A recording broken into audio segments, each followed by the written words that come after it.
نحمده ونصلي على رسوله الكريم أما بعد فأعوذ بالله من الشيطان الرجيم بسم الله الرحمن الرحيم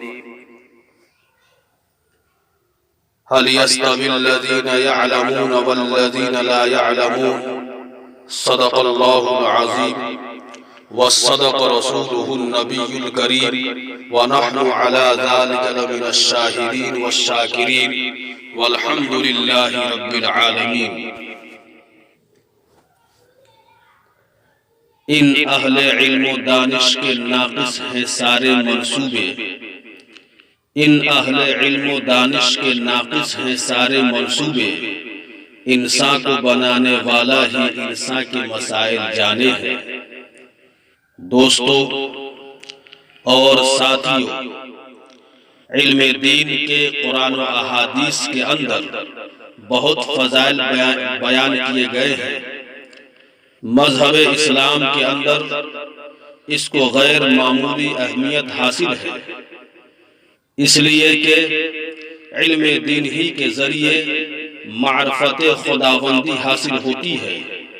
علم دین ہی کے ذریعے جناب مدنی کریم صلی اللہ علیہ وسلم کی نبوت و رسالت کو سمجھا جا سکتا ہے۔ علم دین ہی کے ذریعے قرآن کی حقانیت اور اس کے اعجاز کی جانب رہنمائی مل سکتی ہے۔ علم دین ہی کے ذریعے جنت و جہنم کی واقعیت کا تصور کیا جا سکتا ہے۔ غرض کے پورے دین کا مدار علم دین ہی کے اوپر ہے۔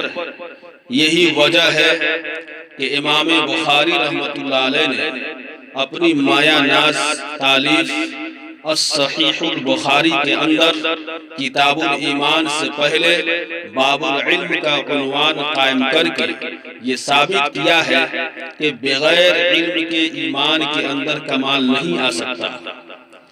دوستو، اس کی اہمیت و افادیت ہی کا نتیجہ ہے کہ قرآن و احادیث کے اندر ایک دو جگہ نہیں بلکہ کئی مقامات پر مختلف انداز و اسلوب میں اس کی اہمیت و افادیت کو بتایا گیا ہے۔ کہیں فرمایا هل يستوي الذين يعلمون والذين لا يعلمون، کیا وہ لوگ جو جانتے ہیں اور وہ لوگ جو نہیں جانتے ہیں برابر ہو سکتے ہیں؟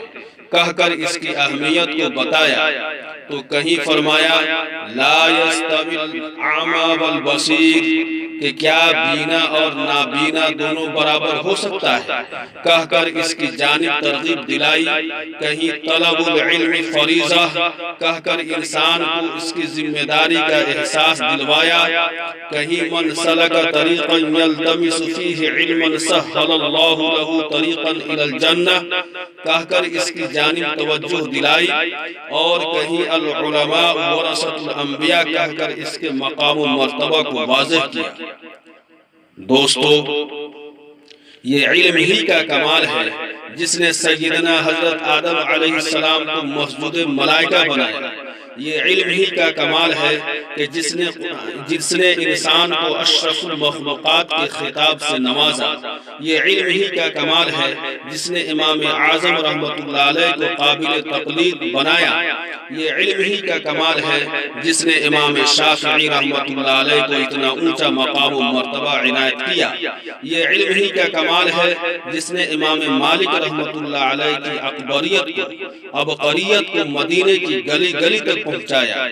یہ علم ہی کا کمال ہے جس نے امام احمد رحمۃ اللہ علیہ کو صرف صوفی وقت ہی نہیں بلکہ قابل نمونہ بنایا۔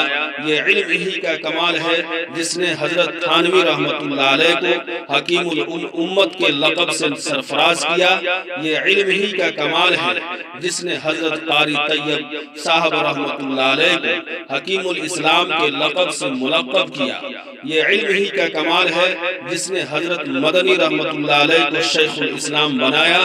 دوستو، یہ علم ہی کا کمال ہے جس نے حضرت محمود الحسن دیوبندی رحمۃ اللہ علیہ کو شیخ الہند بنایا۔ یہ علم ہی کا کمال ہے جس نے حضرت مولانا زکریا رحمۃ اللہ علیہ کو شیخ الحدیث کے نام سے مشہور کیا۔ دوستو یہ علم ہی کا کمال ہے جس نے انور شاہ کشمیر رحمت اللہ علیہ کو باکمال مدرس اور محقق بنایا۔ یہ علم ہی کا کمال ہے جس نے رشید احمد گنگوہی رحمت اللہ علیہ کو حامی سنت اور قاطع بدعت بنایا۔ یہ علم ہی کا کمال ہے جس نے مولانا نانوتوی رحمت اللہ علیہ کو سنت کا پیرو اور متبع بنایا۔ یہ علم ہی کا کمال ہے جس نے قاری صدیق احمد رحمت اللہ علیہ کو عارف باللہ کے خطاب سے نوازا۔ دوستو جن کے اندر بھی یہ کمال آیا، جو بھی سرخروئے زمانہ اور تاریخ کا ذری باب بنے، وہ صرف اس وجہ سے کہ انہوں نے حصول علم دین کو اہمیت دی، مسلسل سعی پیہم اور جانفشانی کا مظاہرہ کیا، مطالعہ و کتب بینی میں دنوں رات کو ایک کر دیا، قرآن و احادیث سے انس پیدا کیا، تاریخ و سیر اور دیگر علوم سے دوستی قائم کی، متاع دنیا سے بیزار ہو کر نعمت عقبہ کی فکر میں لگے رہے۔ دوستو علم کی راہ میں بڑے بڑے مظالم، مصائب و آلام چٹانوں اور پہاڑوں کی شکل میں آئے، مگر ان لوگوں نے سب کا مقابلہ کیا۔ تحصیل علم کے لیے اسفار کیے، میلوں کی مسافت ہے، پھر بھی اس کو پیدل قطع کیا، گاؤں والے، رشتہ دار اور پڑوسیوں کو چھوڑ دیا، بیوی بچے کی محبت ستاتی رہی، مال و دولت اور سارے ناز و نعمت چھوٹ گئے، کئی دنوں تک کھانے کی نوبت نہیں آئی، بھوک غالب ہوئی تو درخت کے پتے اور گری پڑی ہوئی چیزوں پر گزارا کر لیا، لیکن کبھی بھی کسی حال میں تحصیل علم سے منہ نہیں موڑا۔ دوستو عبد الرحمن بن قاسم کو کون نہیں جانتا، جنہوں نے تحصیل علم کی خاطر 16 برس تک اپنی بیوی بچوں کی محبتوں کو تیاگ دیا اور امام دارالہجرت کے درس سے استفادہ کرتے رہے۔ ہارون الرشید بادشاہ وقت تھے، لیکن پھر بھی بغداد سے مدینہ تحصیل حدیث کی خاطر پیادہ پا آیا کرتے تھے۔ خود امام مالک رحمت اللہ علیہ نے حصول علم کے لیے بہت لمبی مسافت پیدل قطع کی ہے۔ امام بخاری رحمت اللہ علیہ کا حال یہ ہے کہ بخارا سے لے کر مصر تک کے تمام بلاد عربیہ کا چکر لگایا اور وہاں کے علماء محدثین سے کسب فیض حاصل کیا۔ امام مسلم رحمت اللہ علیہ کے کیا پوچھنا، انہوں نے تو احادیث کے اوپر اپنے آپ کو بھیٹ ہی چڑھا دیا۔ دوستو ہمارے اکابرین علماء نے اسفار ضرور کم کیے ہیں، لیکن انہوں نے وطن میں رہ کر تحصیل علم اور اشاعت حدیث کی خاطر وہ پریشانیاں جھیلی ہیں کہ اگر ان کا تذکرہ کیا جائے تو رونگٹے کھڑے ہو جاتے ہیں۔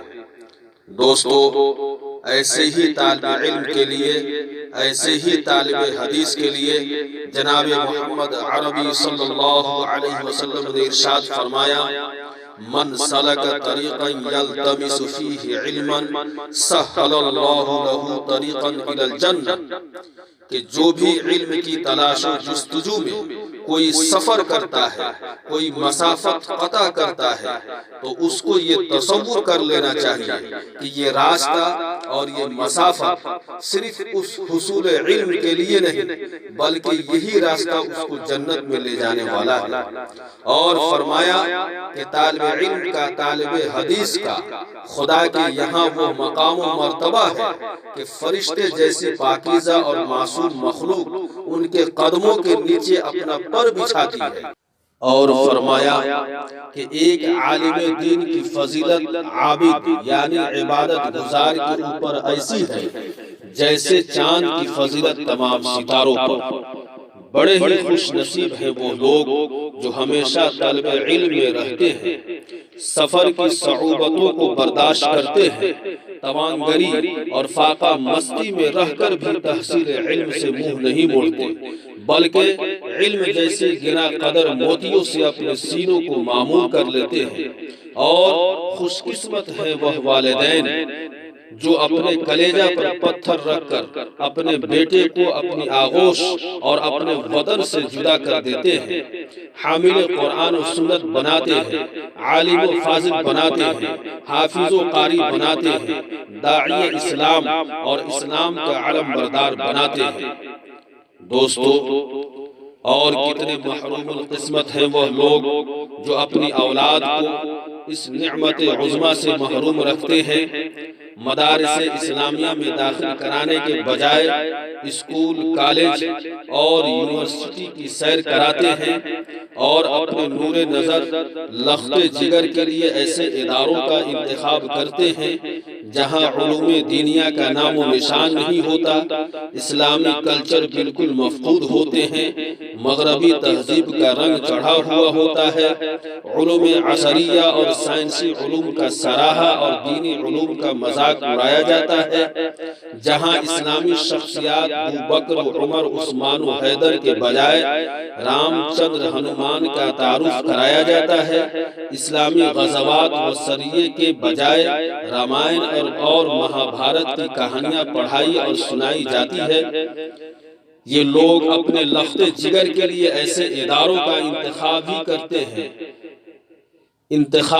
کرتے ہیں اور خود ہی یہ شکایت بھی کرتے ہیں کہ میرا بیٹا نالائق اور بدتمیز ہے، میرا کہنا نہیں مانتا، بھولے سے بھی مسجد کا رخ نہیں کرتا، بلکہ دن بھر تاش جوئے اور شراب نوشی میں بدمست رہتا ہے، ہندوستانی بالروں اور بیٹسمینوں کی طرح دن بھر گیند بازی اور بلے بازی کرتا رہتا ہے، اور اگر ٹی وی میں کوئی مقابلہ آ جائے تو دن رات ٹی وی کے پیچھے پڑا رہتا ہے۔ معزز سامعین کرام، تعجب ہے ایسے والدین پر جو اس طرح کی شکایات کرتے ہیں۔ ارے آپ نے اپنے نور نظر کے لیے ایسے اداروں کا انتخاب کیوں کیا ہے؟ جب وہ مغربی تہذیب سیکھ کر آیا ہے تو اسلامی تہذیب و تمدن کیسے اختیار کر سکتا ہے؟ جب وہ حکم عدولی اور نافرمانی سیکھ کر آیا ہے تو وہ آپ کی بات کیسے مانے گا؟ جب وہ آزاد مزاجی اپنا کر آیا ہے تو وہ اسلامی حدود کے اندر کیسے رہ سکتا ہے؟ مسجد کا رخ کیسے کر سکتا ہے؟ تلاوت و مذاکرے کی مجلسوں میں کیسے بیٹھ سکتا ہے؟ تاش، جوا بازی اور شراب نوشی کیسے نہیں کرے گا؟ وہ کھیل کود کو فٹ بال، کرکٹ سیکھ کر آیا ہے تو وہ اپنے وقت کی قدر کیسے پہچان سکتا ہے؟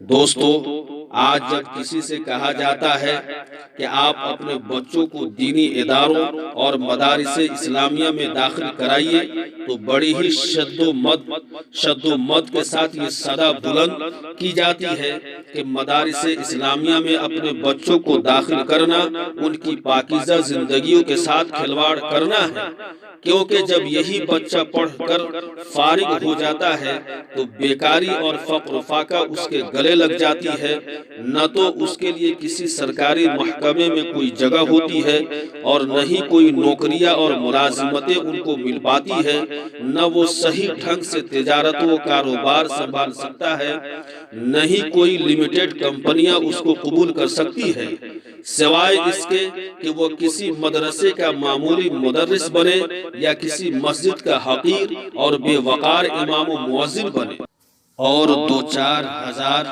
ماہوار کے عوض ممبران اور ٹرسٹی کی غلامی کرے۔ یہ معمولی سی رقم خود اس کے لیے کافی نہیں، جائے کہ اس سے اپنا پورا پریوار چلائے اور بیوی بچوں کی پرورش و پرداخت کرے۔